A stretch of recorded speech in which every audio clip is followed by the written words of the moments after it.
It's a great pleasure to be here for the second time.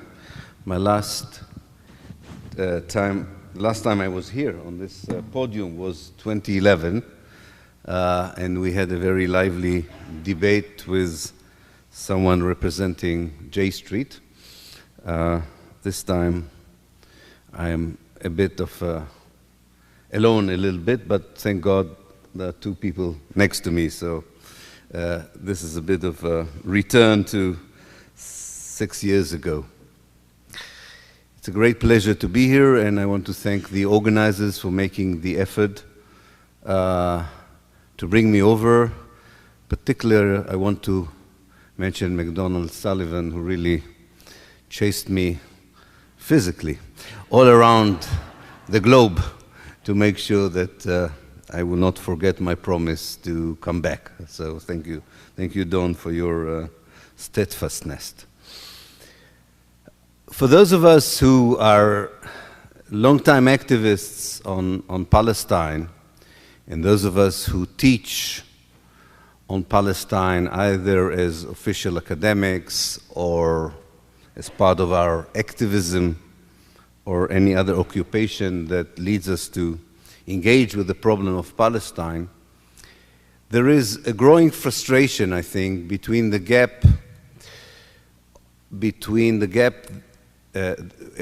the gap between the way the mainstream media, in a way also the mainstream academia, and definitely the mainstream politics depict the conflict in Israel and Palestine on the one hand, and what we feel is the essence of the conflict, what we feel is the reason for the conflict and the lack of progress in the attempts to solve it. Even if you read the New York Times in this country, even if you hear academics and politicians who are not denying the existence of a Palestinian people, who probably have been even to the West Bank, if not to the Gaza Strip. Even when you hear these people, and let alone if you listen to those who haven't been there and who are not as open-minded as the New York Times, for instance, or the Washington Post, even if you hear the most progressive one and the less progressive one, the way that they tend to explain the origins of the conflict, the essence of the conflict, the reasons for any lack of progress in solving the conflict, is very far, I think, from the way we understand it, from the way we sense it in the last 20 or 30 years. And for many years I thought maybe the problem is that these people, whether progressive enough or not progressive enough, maybe the problem is that they're not spending enough time in the West Bank. Maybe they haven't seen enough of the Israeli atrocities on a daily basis. Maybe they should have more access to what goes on in the Gaza Strip. Maybe what is missing is more information. And then I came across these same people in government, in academia, in the media, being exposed to more information, and yet they remain loyal to the same basic assumptions, wrong assumptions, about the conflict, its origins, its essence, and the chances to solve it. And this is why I think that the problem is not only lack of knowledge of what goes on currently in Palestine. The problem is not even the fact that next door to Israel and Palestine, even worse atrocities are being committed, which is the new excuse we hear for why Palestine is removed from the international attention and why there is lack of international interference in what goes on. I don't think these are the reasons. I don't undermine the importance of people being well informed of what goes on today in Palestine. I don't underestimate the importance of the events in Syria and Iraq in shadowing what goes on in Palestine. I take this all into account. But even with all these explanations, I still find the basic understanding of why there is a conflict in Palestine and Israel, and why this conflict is so crucial for the future of the Middle East and beyond, is very far from what people like myself, and I suspect quite a lot of those who are here tonight, feel about the conflict, its origin, and its future. And the only way, I think, of challenging the wrong perceptions of Palestine, the misinformed assumptions that lead to the diplomatic effort that leads to nowhere, that create a charade about Israel as the only democracy in the Middle East, or create this narrative that peace is very nearby, around the corner, and all you need is either an able Palestinian leader or a brave Israeli leader, and that's, or maybe a grown-up American mediator, which is not exactly what we have in this moment in time. And then the issue is resolved. The only way of challenging these misconceptions, unfortunately for us as activists, is to go back to history. Why do I say unfortunately? Because this is the 21st century. People don't have, it seems, time and energy to listen to long, profound analyses. People prefer sound bites. They want binary explanation, who is bad, who is good. They want it in 3 to 4 minutes. The span of attention is no longer than 5 minutes. We are defeated by the very technology sometimes that enable us in a way to bring more information on what goes on in Israel and Palestine today. There is no way of understanding what goes on today, to my mind, in the right context, unless you are also a student of history. And the reason you have to be a student of history is not because of an intellectual interest in the past. No, this is not the reason. It is because the historical chapter that began in Palestine with the arrival of the Zionist movement is still going on today. We have not concluded that chapter. We are in the same time zone as the beginning of Zionism. This is not, we don't have a closure of that chapter. So we're not actually going to study history. We're going to study our own contemporary reality, even if that particular moment began 70 years ago, or maybe even 100 years ago. And there is a very good explanation why we are still in the same time zone when Zionism started, and why are we still faced with the same problems that Zionists put in front of us as Palestinians, as Jews, and as people around the world who are interested in Israel and Palestine. We have to deal with Zionism as a structure, not as an event. It's a structure. And a structure in history means that, yes, there is a moment when this structure is exposed, when this structure begins, but we are still inside this structure. And that particular structure, which is we are in,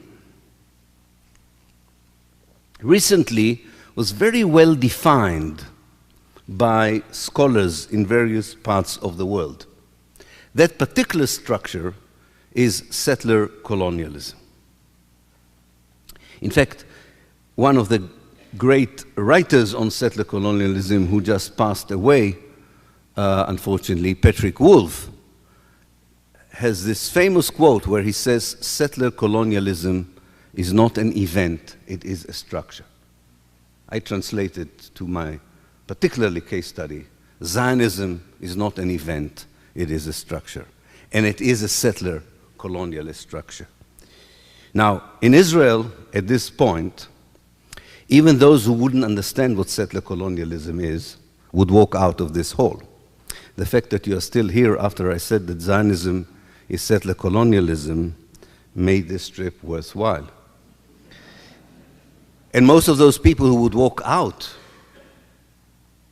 from the hall really wouldn't know what settler colonialism is, but they would be offended by the word colonialism. 2 years ago, I organized a conference in my university, the University of Exeter, under the title Settler Colonialism in Palestine. And immediately there was an outcry in Britain. The Board of Deputies, which is the main Jewish organization, various pro-Israeli lobbies, even the Prime Minister's office at the time was David Cameron, called my university and said, you have to stop this conference from taking place because it's an anti-Semitic conference. To his credit, my vice-chancellor said to the politicians who called him, do you know what settler colonialism is? And they said, no, but it doesn't sound good. He said, well, he said, you should come to Exeter and attend the conference. You may learn something about settler colonialism. And this is typical. This is part of the obstacle we face if we want to have a serious, profound, analytical discussion about Palestine. And we need. There's no way of going around it. There's no way of having a soundbite exchange about Palestine. There's only a moment where there comes a moment where you say to people, yes, it is complicated. Yes, it's information that takes time to take in. But if you really think that Palestine and Israel are important, you will have to make the effort. I always am bewildered when I'm on such stages with some of my compatriots from Israel who are supposed to present the opposite side, when they use the same sentence that I'm using about the reality as being complicated for exactly the opposite purpose. They would say to the audience, this is such a complicated story, you will never understand it. So leave it to us, we understand what it is all about. No, intelligent people, educated people don't need much time to understand, but it's important to understand, or at least to comprehend, that there is a total misunderstanding about what goes on from the level of the politicians, so the highest levels of politicians, through mainstream media, mainstream academia. Part of it, part of the misunderstanding is intentional, part of it is people who grew up in a certain ideological or theological or cultural environment that does not allow them to see the reality in Israel and Palestine in any different way from the way their parents or their communities were conditioned to see. So let me go back to this idea of settler colonialism, because I think it's a crucial point. Settler colonialism, as you would know from the history of this country, is the movement of Europeans outside of Europe. And these people are moving outside of Europe in different moments in time. And mostly these movements are different from the expansion of empires into other parts of the world. These are movements of communities, of individuals, sometimes according to the lines of imperial expansion, sometimes preceding imperial expansion or following imperial expansion. Most of these people are persecuted for various reasons. And most of these people have no wish to stay in Europe and are looking for a new home. And they want also, when it comes to the 18th century, 19th century, they want to create also a new homeland. And in many cases, the main obstacle for creating a new safe homeland for people who were victims of persecution is the fact that they choose places where someone else is already living. And that's a problem. And that's a problem. And in many cases, the settlers dehumanize the natives and the indigenous to such an extent that they find it in their heart to genocide them, to eliminate them, or to impose an apartheid system on them, or, as in the case of the Palestine, to strive and get them out of their homeland, or as I called it in 2007, to ethnically cleanse them from their homeland. If we can, at any given moment, if at any given moment we can explain to people that there were many positive impulses behind Zionism, very noble, I would say, even impulses behind Zionism. The wish to save the Jews from what definitely was eventually a genocide in Europe. The wish of people to become modern and a modern nation. Even the wish to be reconnected to the Holy Land or the land of the Bible. These are all not negative impulses. These are understandable. But you cannot exclude the additional impulse which complicated life for all of us. The other impulse that is not talked about is to get rid of the people who were already there in the land of the Bible, that were already modernized themselves, that were already building a national identity and collective identity, who lived there for centuries and were entitled to continue their normal life and to make their own decisions about the future, whether they were good decisions or bad decisions. This is totally irrelevant. This was their homeland, and someone else immigrated into their homeland, and slowly but surely began to expel them and dispossess them in a process that started 100 years ago and reached a climax in 1948. There's no escaping from this. There's no way of rewriting that history.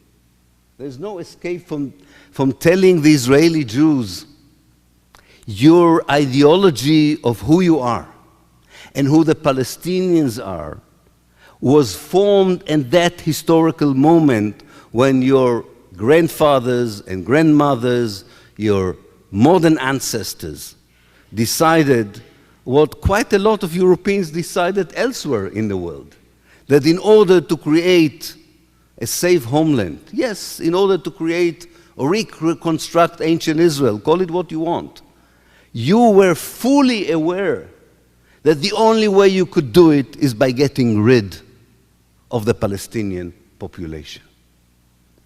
And there is no escape because it exists in every travelogue that your leaders have written on the way to Palestine. It appears in every diary that they kept. It is to be found in the archives of the Zionist movement and the archives of the Israeli state. You didn't hide it in 1882 because it was quite legitimate to talk about depopulation in 1882. You didn't even feel it was wrong to ask the British government in 1930 to help you to transfer all the Palestinians outside of Palestine because this was an accepted language in 1930. So we don't blame you for being the same as many other European settlers who came to a different place. But you came very late in the day, and the Palestinians, to their credit, resisted you in the name of Palestinian nationalism. In 1936, they began a serious revolt against you, against the idea that you had the right to dispossess them, not that you have the right to live next to them. This you had the right, and they never denied you the right to live next to them. They resisted against your plan to dispossess them. And had not the British government helped the Zionist movement between 1936 to 1939 to destroy the Palestinian military elite and political elite, probably the resistance would have been even more successful than it was. And when you had, as Zionists, a great historical moment in 1948 to translate the idea of dispossession of the Palestinians from an abstract strategy that a small minority of Jews in mandatory Palestine could not implement, to translate it into a proper military strategy of expulsion, you did it. You understood very well as a political movement that 3 years after the Holocaust, the world would allow you to expel the Palestinians and wouldn't do anything against it. You knew that there was no leadership on the Palestinian side. You knew that the Arab world was busy with its own liberation struggles. Yes, you were very clever as politicians, as leaders of a political movement. 48 was the right moment to do it, especially because the British decided to leave Palestine. And you manipulated very well the international community to depict the Palestinians as the people who resist peace, who refuse to accept peace. You offered them to partition their homeland and to leave them 50% of their homeland, and you described their rejection of this generous offer, a term you will use again and again in your dealings with the Palestinians, as intransigence, as typical of a political culture in the Arab world, not progressive, not modern enough. And that's why the people of Palestine foolishly did not agree to give half of their homeland to a group of hundreds of thousands of Jews. Most of them arrived in Palestine only 2 years before. Who wouldn't in the world say, I will give half of my country to immigrants who have just arrived 2 years ago? The cynical way in which so many people accepted that this was a foolish Palestinian position, that it had no moral basis, that it had no political wisdom. The cynical stance was so powerful that even some Palestinians began to believe in it, that it was a terrible mistake in 1947 not to accept the solution of partitioning Palestine to an Arab state and a Jewish state. And remember, the Jews were 1/3 of the population. Most of them came in 1945, and they had an ideology of ethnic cleansing that anyway would have been implemented even if the Palestinians would have accepted the partition plan. And yet, even among people around the world who support the idea of two-state solution, you can hear them saying the Palestinians made a terrible mistake in 1947 when they rejected the partition plan. Not to mention the Israeli propaganda that wants to show it that Palestinians were always rejecting peace plans. This particular peace plan ended in the expulsion of half of Palestine's population and the demolition of 500 Palestinian villages out of 1,000, in the destruction of all the Palestinian towns except for one town, the town of Nazareth. And this all happened in 9 months. The world was watching, the world knew exactly what was going on, and the world was silent about the Palestinian tragedy. And the message from the world brings us back to the idea of settler colonialism as a structure. If the international community in 1948 would have said to Israel, colonialism, settler colonialism, this belongs to the 19th century. We are in a different century.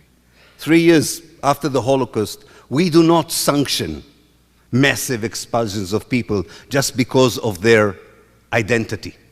Imagine if that would be the international community saying. And to the credit of someone who I don't like, John Foster Dulles, the Secretary of State in 1949, to his credit, I should say, for the record, he is the only international statesman who said what I'm saying here.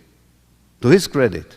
In fact, he succeeded in convincing President Truman for a few months to impose sanctions on Israel for not allowing the Palestinian refugees to return. And then he was silenced, and America reorientated its policy, as you know, towards Israel and Palestine to the lines that we are familiar with today. But no one else had even thought of sending a message to Israel that this is not the way to compensate the Jewish people for the genocide that happened in Europe. This is not the way to build a secure, democratic Jewish homeland on Palestine, at the expense of Palestine, without succeeding in fully defeating the Palestinians. So the message from the world was, if you haven't completed your settler colonialist project, why don't you continue it? You will continue to have international immunity. So between 1948 and 1967, Israel expelled from within Israel another 36 villages. The Palestinians who were left, out of the 1 million Palestinians who lived in what was Israel, 150,000 were left. They were put under military rule. Those who live today in the West Bank know exactly what a military rule means. That means that a soldier is a little king in his kingdom and can destroy your shop, can prevent you from going to university, can arrest you without trial, can shoot and kill you without being worried about it. The Palestinian citizens of Israel were under such military rule between 1948 to 1966. And it's fascinating to read the reports of the State Department about this situation. How they accept, cynically I think, the Israeli explanation that this is temporary and therefore nobody in the world should really pay much attention to the fact that 1/5 of the Israeli population doesn't enjoy basic human and civil rights. So the message came loud and clear when in 1967 Israel occupied the West Bank and the Gaza Strip and incorporated another group, even larger group of Palestinians under Israeli rule. We have the documents from the Israeli meetings immediately after the occupation. And what these documents reveal is how the biggest charade on earth was designed.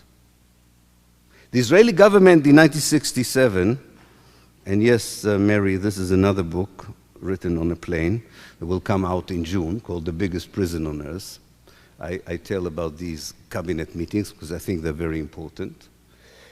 In the Israeli cabinet or government in 1967 had to decide, or was the first group of politicians that had to decide what to do with the West Bank and the Gaza Strip. It was a unique group of people, the members of the cabinet in 1967. It was the 13th government of Israel. And it was the most consensual government Israel ever had and ever is going to have. Every shade of the political parties in Israel was represented in that government. Socialists alongside Zionists, capitalists, ultra-Orthodox Jews alongside very secular Jewish parties. Everyone was part of that government, and I think that's why that government felt, rightly, that it represents Zionism in full.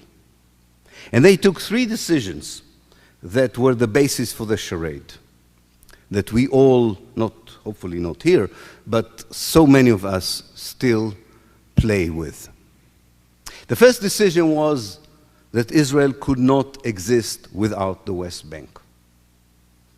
And this is something that it's even hard to explain to Palestinians in the West Bank that still believe in the two-state solution. It doesn't matter whether you're on the left, whether you're on the right within the Zionist politics in Israel. 67 was seen as the historical moment, not just from a religious perspective, namely that you were given all the ancient biblical towns that are the heart of the ancient kingdom, but that strategically you got rid of what Ilan, the Israeli foreign minister at the time, called the Auschwitz borders of Israel.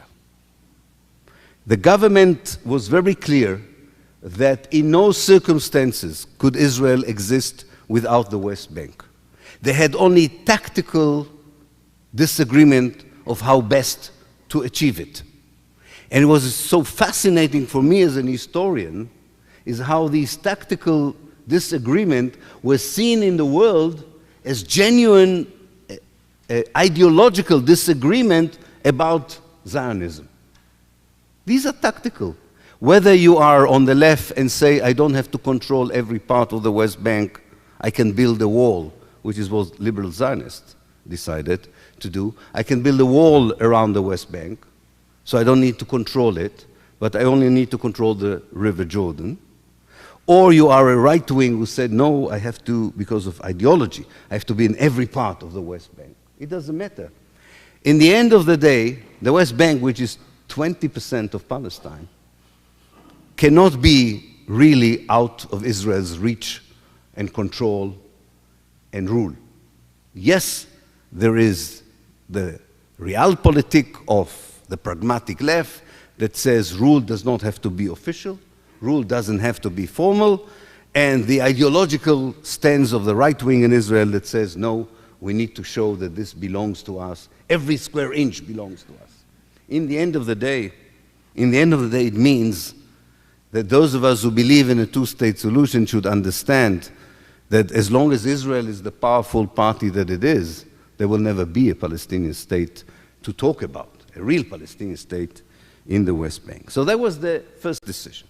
The second decision was, okay, we keep the territories and we will argue for years how best to keep it. But what we will do with the people? There was a genuine discussion of whether Israel should not repeat in 1967 what it did in 1948. Because settler colonialism is a structure. It's a DNA. It's not a policy. And they had a serious discussion whether they had the capacity and the circumstances to expel millions of Palestinians so that the West Bank could be easily Judaized. They decided that in 1967 you cannot do what you could do in 1948. A, because the war was already over. Secondly, there was television. Thirdly, many of the Palestinians in the West Bank and the Gaza Strip were refugees from 1948, and there was a fear that they would resist even strongly the second expulsion than they did resist the first expulsion. And there was even worried about the reactions of Syria and Jordan and Egypt, the countries who were supposed to receive these masses of refugees. So they decided not to expel the people. So if you keep the territory and you don't expel the people, what would be the status of the people? They discussed it. Surprisingly, the leader of the right-wing party, Menachem Begin, said, well, in that case, we should grant them citizenship. That makes sense. And the Labour Party, that was the dominant ideological power in 1967, said, you're crazy. We cannot have a Jewish state if we don't have a demographic majority of Jews. A Jewish democratic state means you have to make sure all the time that the Jews are the majority. So if you grant them citizenship, you downsize the number of Jews in the Jewish state to dangerous levels. So Begin asked the Minister of Defense at the time, Moshe Dayan, so what do you suggest? And he said, well, you know, they would be without any citizenship. And Abba Ilan, the foreign minister, asked, for how many years can people live without basic civil rights and human rights? And the chilling response from Moshe Dayan was, well, at least for 50 years. Today, we are in the 50th years of this inhumanity that was devised in 1967. But where is the charade? And with this, I would come to a close. The charade was that the 13th government of Israel understood that it would have a problem with the international community if these three decisions would be the only decisions the government had been taken, even if there were secret decisions that at the time were not publicized. So they took a fourth decision, and that was to have a peace process. On the basis that Israel can never give up the West Bank, on the basis that the citizens of the West Bank, the inhabitants of the West Bank and the Gaza Strip would never be expelled, although they were massively expelled for various reasons, but not in the same way as in 1948, and on the basis that they would never be granted citizenship by the Israelis. But the peace process, as the Israelis understood very well, as Noam Chomsky once commented rightly, the important word is not peace. The important word is process. Process doesn't have to lead to anywhere. It goes on and on and on, and you can create the sense that it's temporary, that the reality is temporary, that you are waiting for something good to happen, and you're doing all the bad things that you are doing because there's no peace. But there is a process. And as long as there's a process, you demand international immunity. Now, you can rely, and they knew it beforehand, you can rely on the fact that the kind of prison that you created for the people of the West Bank and the Gaza Strip would be resisted. You can also rely on the fact that if you, as the Israeli government, not someone on the extreme right, begin to send Jewish settlers to colonize the West Bank and the Gaza Strip, you'll be even more confident that the people there would resist.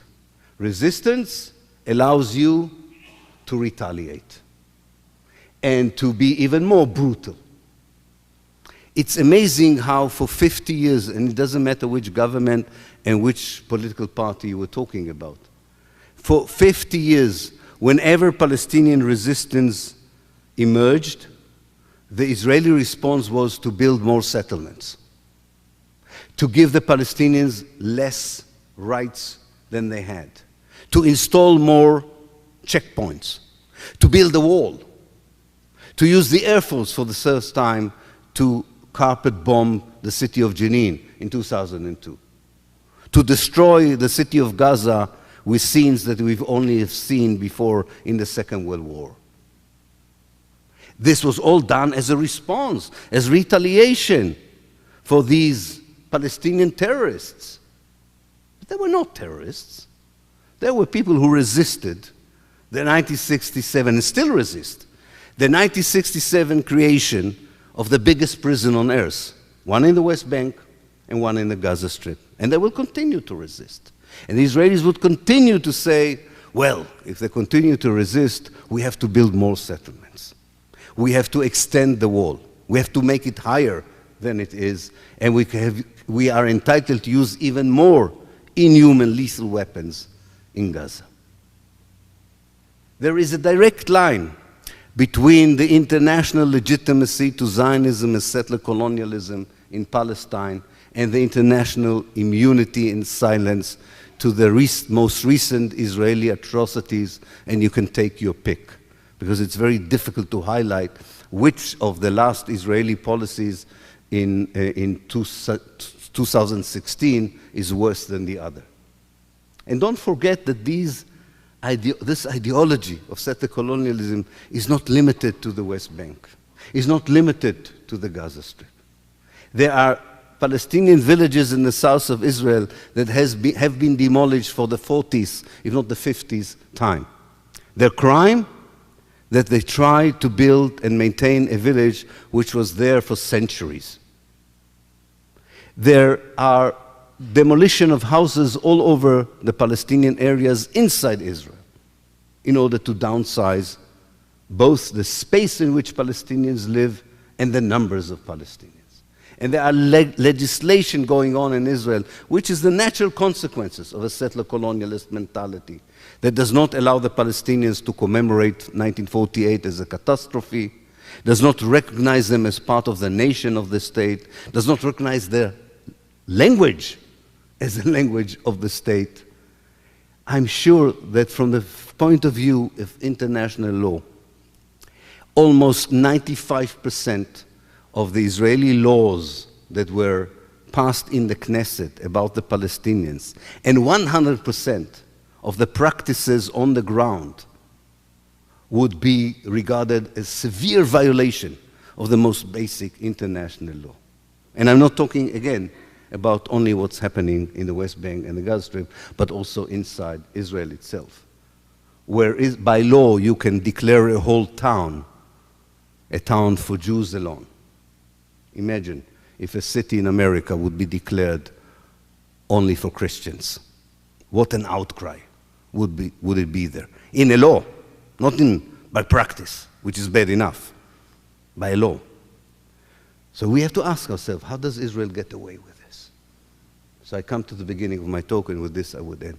It gets away with it because people do not know the history I was giving you today.